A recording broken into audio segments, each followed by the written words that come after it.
Dear friends, hope you're all staying safe and healthy. This is Shobana Sujit Kumar.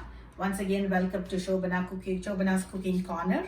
Today I'm going to be showing you a very special recipe, Paneer Butter Masala. I think it's an all-time favorite for all of you. This is a special request from my co-sister from India, Jai Shri Ram Kumar. Hi Jai Shri, wishing you a very happy birthday from the Sujit Kumar family. Hope you enjoy your birthday treat. Now, off to the recipe. I've taken about one big bar of paneer. I've cut it into small cubes. I've soaked it in piping or hot water, added salt and turmeric and oil to it. This is a step I would advise you to follow because this paneer otherwise is pretty hard. Even if you're planning to fry it, I'm not going to be frying it in oil. Even if you're planning to fry it, I would still appreciate you follow this step. Soak it in hot water at least for a couple of hours if you're in a hurry, but at least make sure it's soaked for an hour. This recipe as such is a very time consuming recipe. Make sure you have at least about 1 to 1.5 hours to make this recipe. Preparation time is about half hour and about 1.5 hours of the entire thing to fry, including the cooking time. Now the other ingredients are green chilies, ginger garlic, kasuri methi, 1 big white onion, vegetable oil, salt, hing, asafoetida or peringayam in Tamil. This is haldi or turmeric or manjapudi in Tamil. This is whipping cream. I'm going to be using only half the quantity. This is about 16 fluid ounces. I'm going to be using only half for this quantity. 1 big bunch of coriander leaves, nicely washed and cut. This is dhania jeera powder, butter. The masala items are bay leaves, saunf, cloves, cinnamon. I will be adding garam masala later. I'll tell you about the details later when we add it. This is tomato sauce. For this recipe, I would advise you to use canned tomato sauce without salt. It does enhance the flavor. I've used about 2 8-ounce cans of tomato sauce. I will tell you the variations in the end. Now, off to the recipe. Heat the pan. Add oil.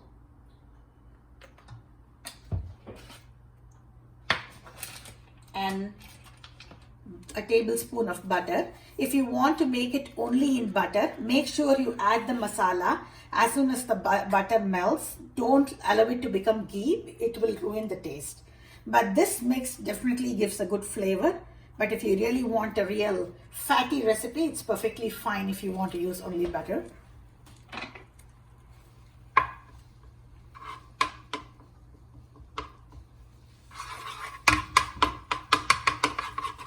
As soon as the butter melts, add the masala. These things are definitely faster to splutter. As you see, they're getting cooked immediately. As they're getting cooked, make it slightly brown. Make sure it doesn't turn black, otherwise the recipe will become very bitter.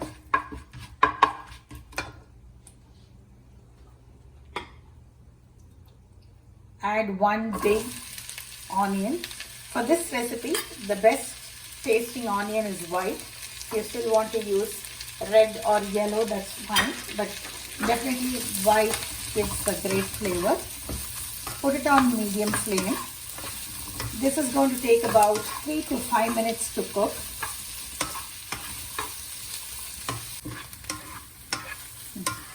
Now you see the onion getting fried in low flame.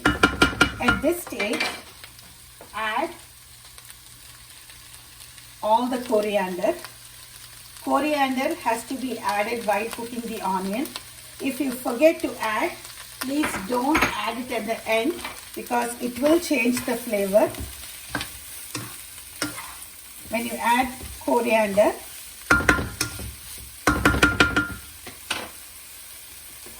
add green chilies, ginger garlic.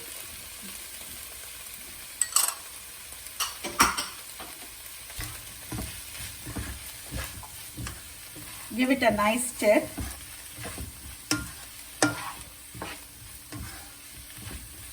Make sure the flame is medium or medium high. Don't cook any of these recipes in high flame because they will get burnt and the flavor will not soak in. This stage, add about 1 teaspoon of salt. We'll have to add salt later, so make sure you don't add much.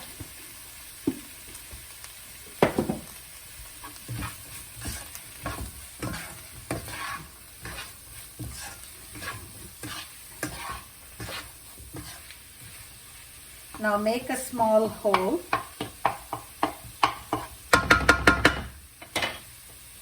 Add oil, not butter. Make sure you add oil.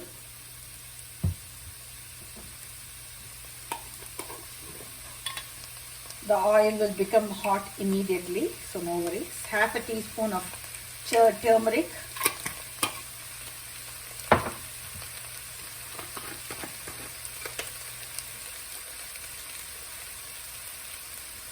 Half a teaspoon of peringayam, hing or asafoetida.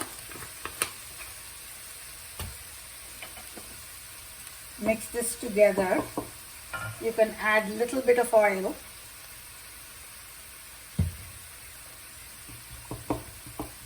Now bring it all together. Give it a nice stir. With the ladle, make the flame medium. Close it for about 3 to 5 minutes. Make sure the ladle is there. If you close it fully, it will turn dark. Now open it. It is getting cooked well. Now the water has to absorb and the onions have to become slightly brown. That's going to take another 5 to 7 minutes. Make sure you mix it really well. This stage, you can also add dhania jeera powder.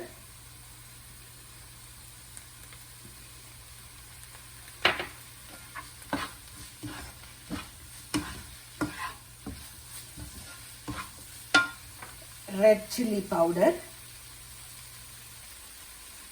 I'm adding degi mirch just for the color. Actually, I don't think this is a very spicy thing. If degi mirch is not available, you can always add half a teaspoon of Kashmiri red chili powder. This is just for the color. And add little more oil. As I told you in the beginning, this is a pretty heavy recipe. People who are very, very diet conscious, I'm not sure how it's going to work for all of you. Again, make a spoon. Now you can pamper with a little butter, oil,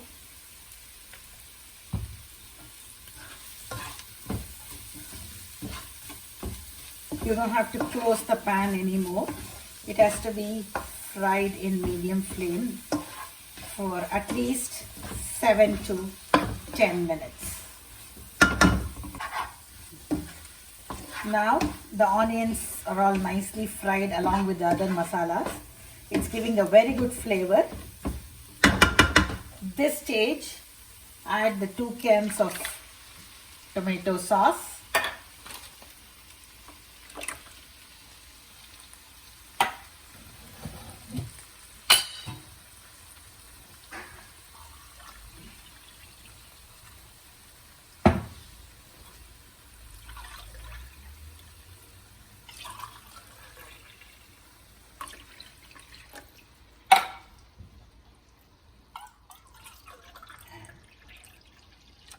Two cans of water.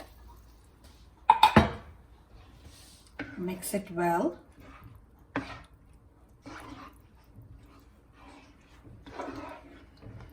Once it starts boiling, if you feel it's becoming thick and if it's sticking to the pan, you can add more water. When you add more water, make sure it's hot water and not cold water. It has to be really hot water, not lukewarm. I would advise you to add piping hot water. This stage it should boil and cook. Once it comes to a boil, you can make it medium. You can now put it on high flame until it comes to a boil. Bear with me.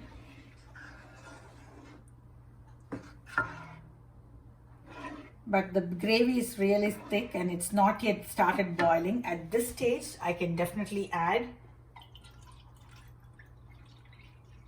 1 more can of water. Once it starts boiling, make sure you add only hot water.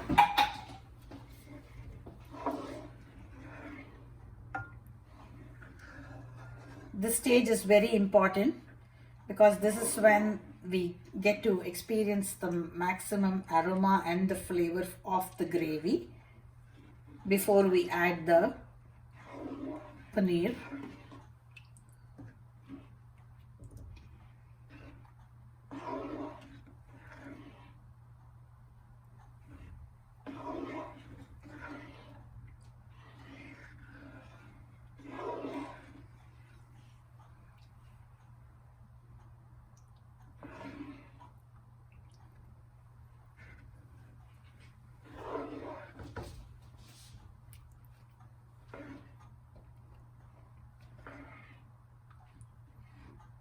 Now you see it's boiling.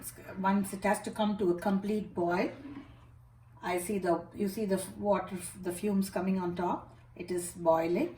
So at this stage, you can let it boil for a couple of minutes. Then it has to cook on medium flame for 10 to 15 minutes before we add the paneer.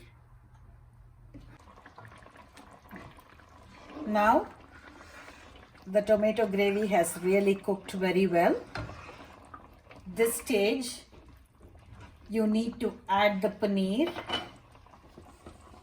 I have drained the paneer completely. Slowly add it into the gravy. Be careful.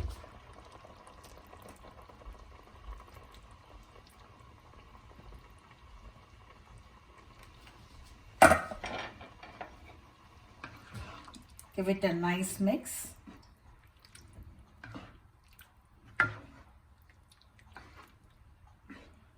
This is the key thing for the flavor. The paneer has to cook in this gravy for about half an hour to 40 minutes on medium flame. You can increase the flame once it comes to a boil.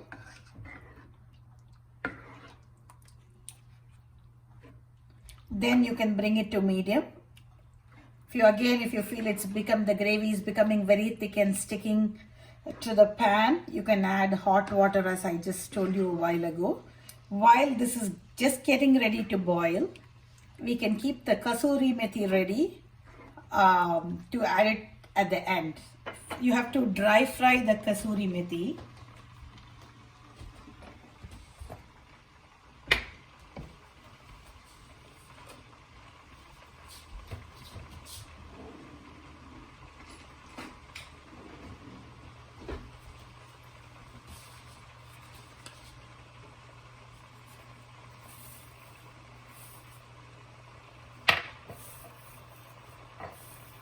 This is just about a tablespoon.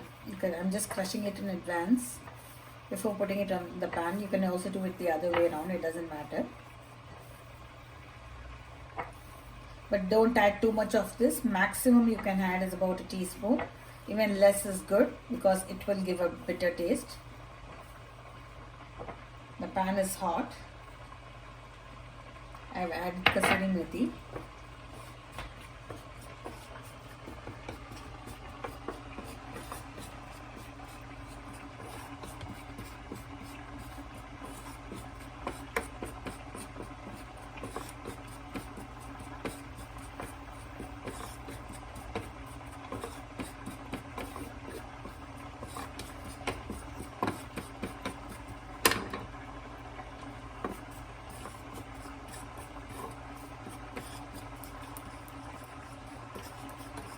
Put it on medium. It is getting really hot.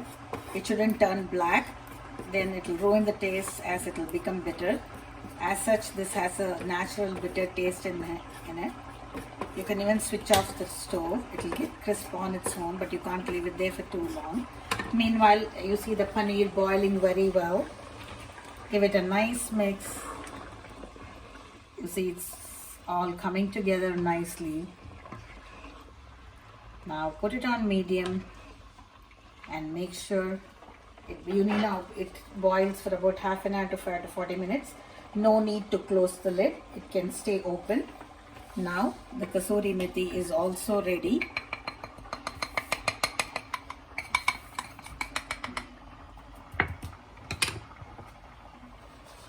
It will become cold instantly. It's not that hot. You can still crush it using your hand. No need to powder it in the mixie. Your fingers are good enough to crush it.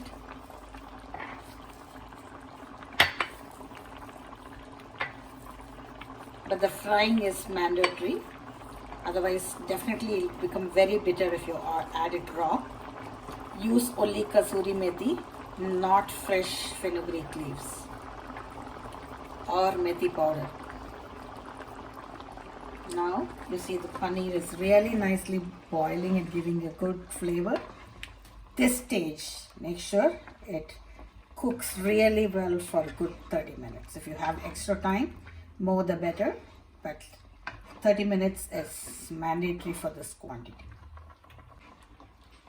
Now the gravy is all soaked into the paneer.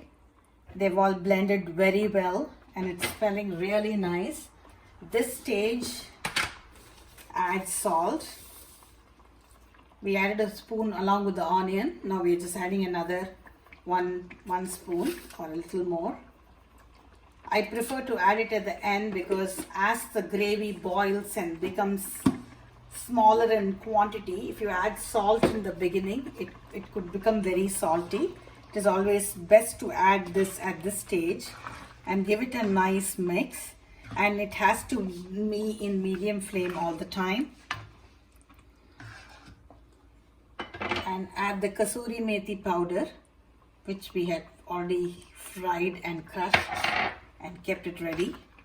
Give it a nice mix.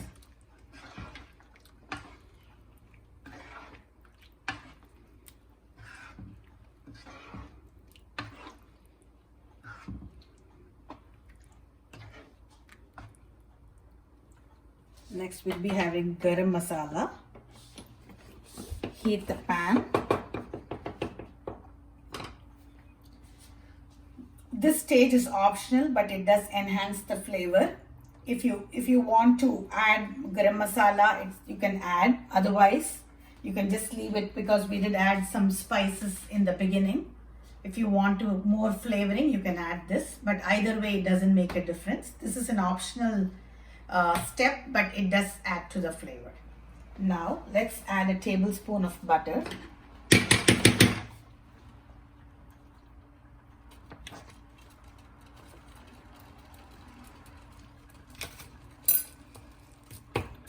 Again, the butter should melt, not become ghee, like what I told you in the beginning.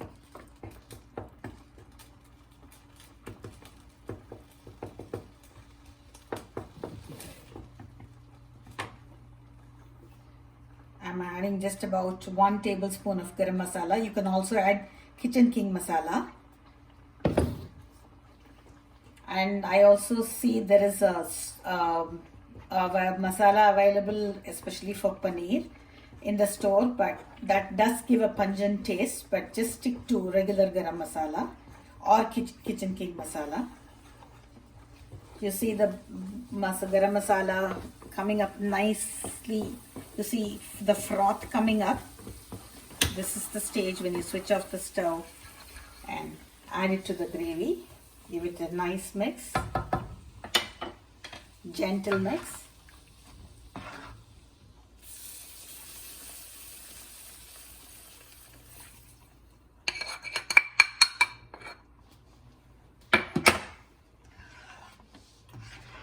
I'm doing full justice to the recipe because it's paneer butter masala, using butter as much as I can.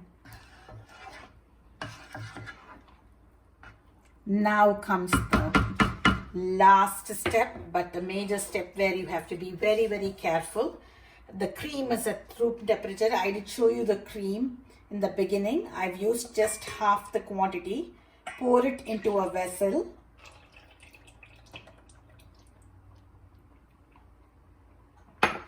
No need to add water.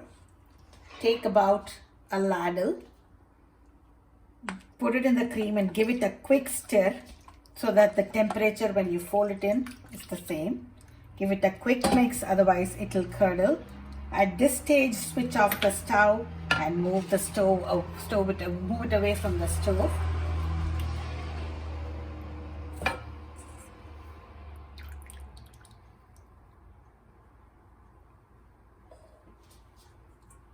You get a nice.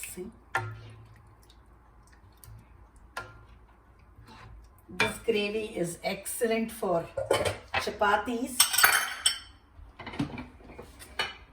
puris. It goes best with jeera rice. Before you serve, add a tablespoon of butter on. It will melt on its own. You don't have to give it a mix. Once it melts, while serving, you can give it a mix. I hope you enjoy this recipe. I have a few variations for this recipe. People who don't eat onion and garlic for religious reasons, the variation is you can add finely cut or strips of bell pepper when you add the masala. That will enhance the flavor. Especially when you don't use onion and garlic, I would advise you to use fresh tomatoes and not canned tomatoes. And in the end, you can add dry fried cashew nut powder. This is one variation. Variation number 2, people who don't like kasuri methi, this is for the recipe which I originally showed you. You can add fried onions, that is spring onions. What you need to do is add a little oil. This is towards the end. Add a little oil, then hing, jeera, green chilies, and cut the spring onions. Nicely fried. It has to be crisply fried, and then you can fold it into the gravy towards the end. Hope you enjoy this recipe. Make sure you like my page on Facebook, Shobana's Cooking Corner, and subscribe to my YouTube channel by pressing the bell button in the bottom. Thank you so much. See you soon.